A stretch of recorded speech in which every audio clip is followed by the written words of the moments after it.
Hey viewers, 2Fortis here, and in this video I'm going to talk about My Hero Academia collectible card game and my experiences in playing in the so far 5 Webcam Weekly Wednesday events. Little background about my Hero Academia experiences. I don't have a lot of games. I don't have any one local to play with. And my local store has run one Learn to Play event that 4 people showed up to. But there is basically, as far as I know, no local scene. And with COVID going around, I'm probably hesitant to do things that I used to do before COVID. So I'm not sure how many of those events that I would actually attend. Webcams are okay. I would rather play in person.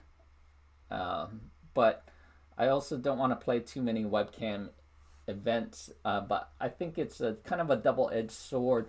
To be able to get in these webcam events is awesome.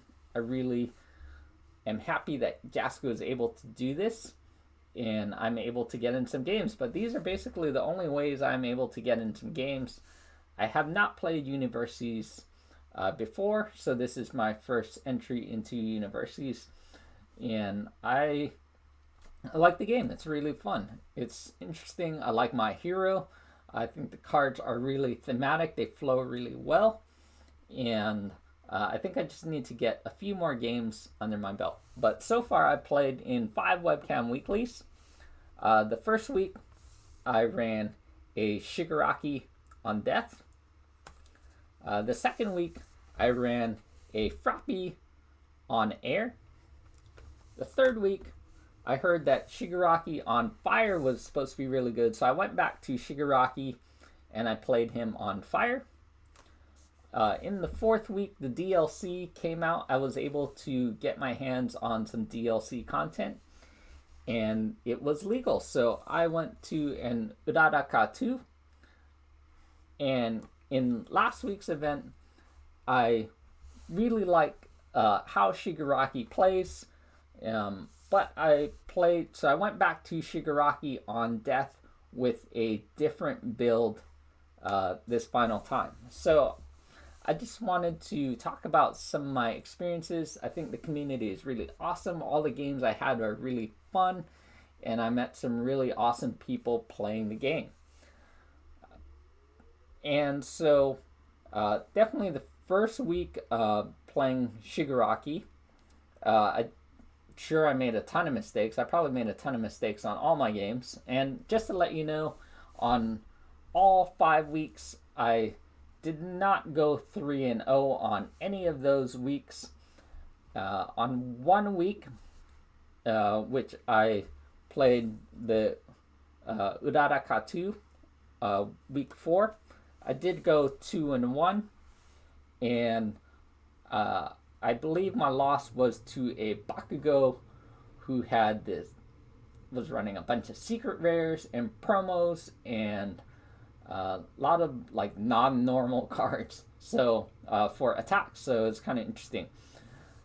But when I played Frappy, I definitely missed a lot of her triggers and played cards wrong, and so I would like to revisit Frappy for that. But I played Shigaraki now 3 times, 2 different death builds and a fire build. So the first death build that I had was basically most of his kit. Was not playing any his ultra rare, I believe, turned to dust.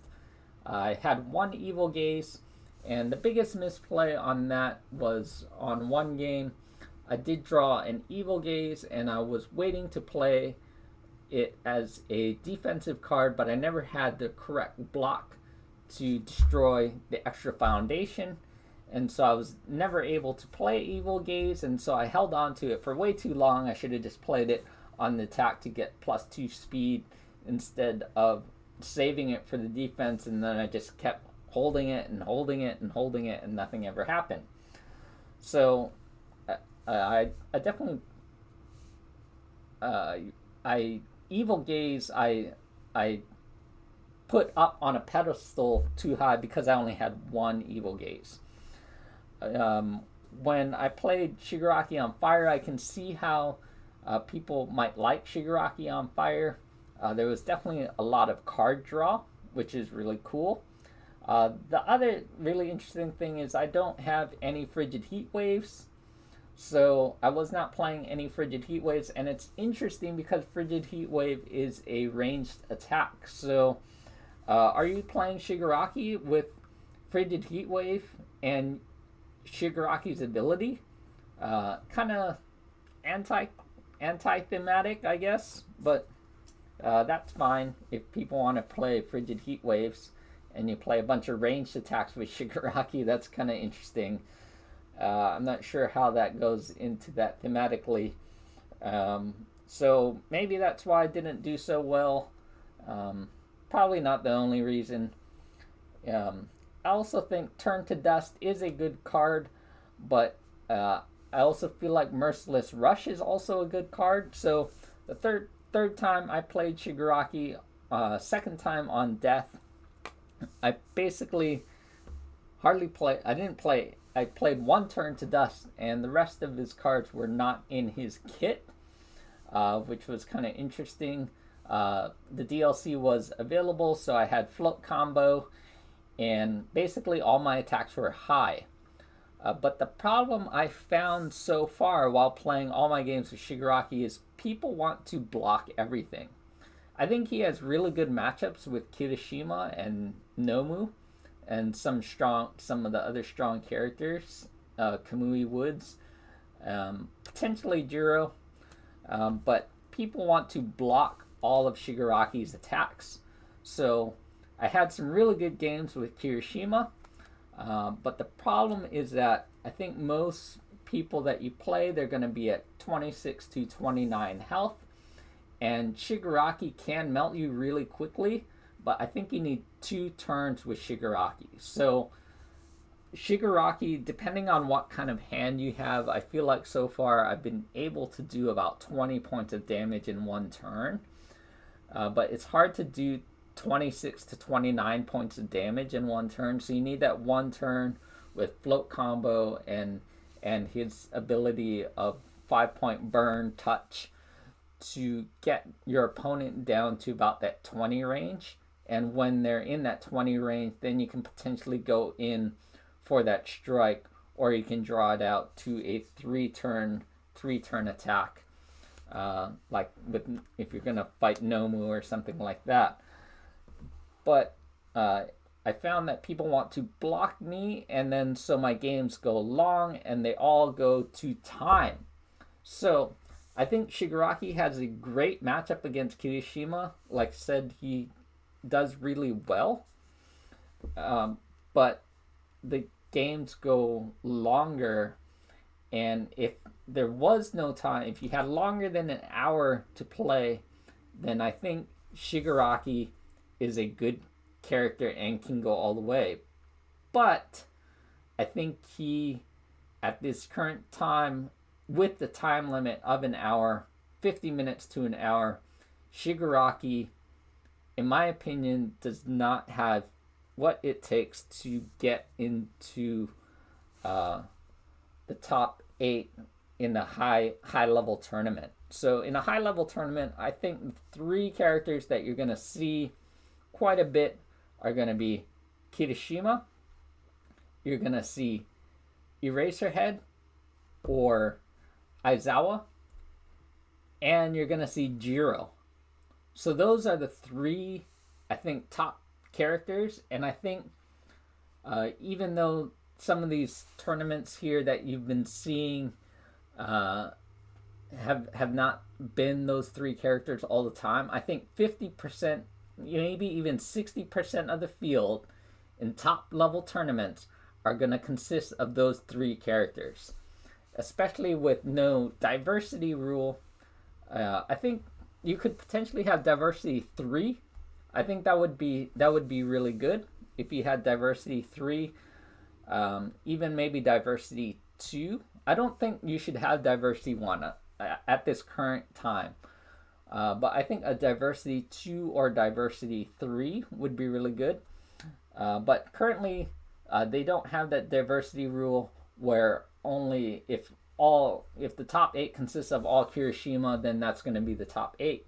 Only the top two, or if you have diversity three, the top three Kirishimas get into the top eight, and then the rest get out of the top eight, and then you allow other characters to move in, which allows for a little bit more healthy meta is what I would say. So I think a diversity 3 would be really good.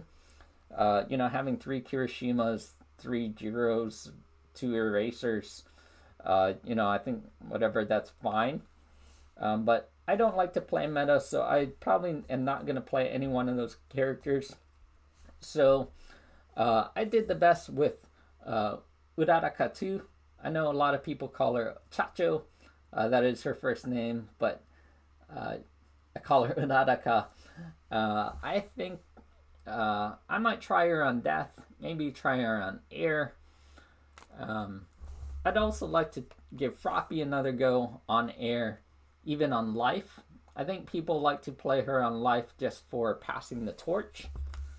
But I feel like I'm starting to get a little bit more knowledge of the game, memorizing a little bit more of the cards with more games under my belt.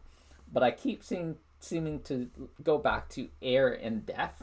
So playing some other cards like maybe Life or even Chaos, maybe some Denki, a Tokuyami might be good too. I think all those characters can do really well and are in my play style. So the biggest thing with Froppy is I just need to remember her triggers. But yeah, I think the top 3 characters that you're gonna see are Kirishima, Aizawa, and Jiro. So we'll see how that goes. This next week I'm able to play on week 6.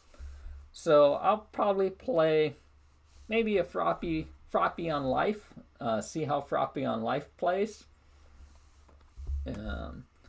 Again, I could play Froppy on Water, but I don't have Frigid Heat Wave. I like to play some All Might, maybe an All Might 1, but I don't have any Texas Smashes or Detroit Smashes. So there is that. I would have to get those cards. I know Unlimited is coming out, and maybe that will drop the price, hopefully, and I can get a hold of some Frigid Heat Waves. But yeah, I think that Shigaraki can go all the way if it's on time, but with the timer, I'm ultimately probably going to stop playing Shigaraki for most of the part, just as far as playtesting goes, because I don't think that Shigaraki can make it. Like I said, I think Merciless Rush versus Touch of Decay. I think Merciless Rush is just as good as Touch of Decay. So why do I need Touch of Decay versus Merciless Rush? I also was not playing 4 Evil Gazes. Whether that card you need that or not, all of Shigaraki's attack speeds are a little slow, so maybe you do need Evil Gaze. His 1 foundation is nice to increase the speed, to potentially push that damage through. I definitely, on that last time on Death, all high attacks, I was playing 4 minimum, mostly 4 minimum speed. So if I had 2 of those, then I could pump his speed to 6. So you can potentially push damage through on the high attacks if they have the high blocks. But that's my recap of my first 5 weeks of webcam weeklies. And tell me what kind of decks you're playing. We'll see you later. Bye.